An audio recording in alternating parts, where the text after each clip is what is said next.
Hi, I'm Cassie Benedict with KHEAA. Today I want to talk to you a little bit about assets and the way we claim those on the FAFSA.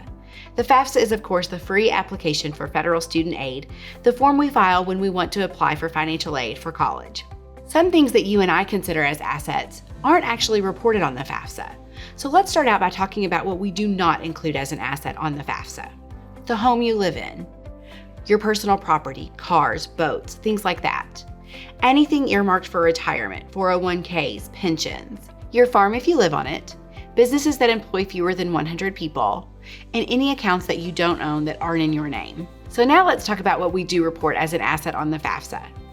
Checking, savings, cash on hand, investments like stocks, bonds, CDs, mutual funds, and educational savings plans, real estate that you do not live in, farms that you do not live on, and businesses that employ more than 100 people.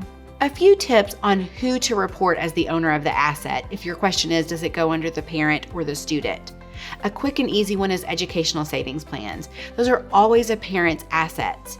And whenever reporting educational savings plans, you want to be sure that you include the savings that you have for all of your children, not just the child going to college. Also, if a student has a bank account, but the parent is listed as the primary account holder for that account, we want to list that asset under the parent and not the student. The only asset that is always reported under a student is a UTMA or UGMA account. That is always a student's asset.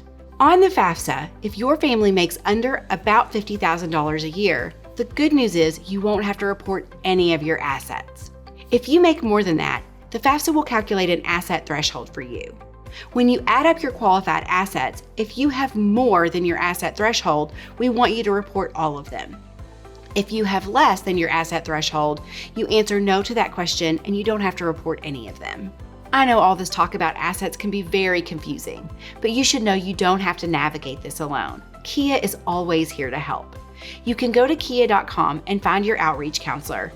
Contact us anytime you have any questions, or you can text us. Either way, never hesitate to reach out. We're always happy to help. And don't forget to follow us on our various social media platforms. Thanks so much for tuning in to learn a little bit more about assets and how we report those on the FAFSA.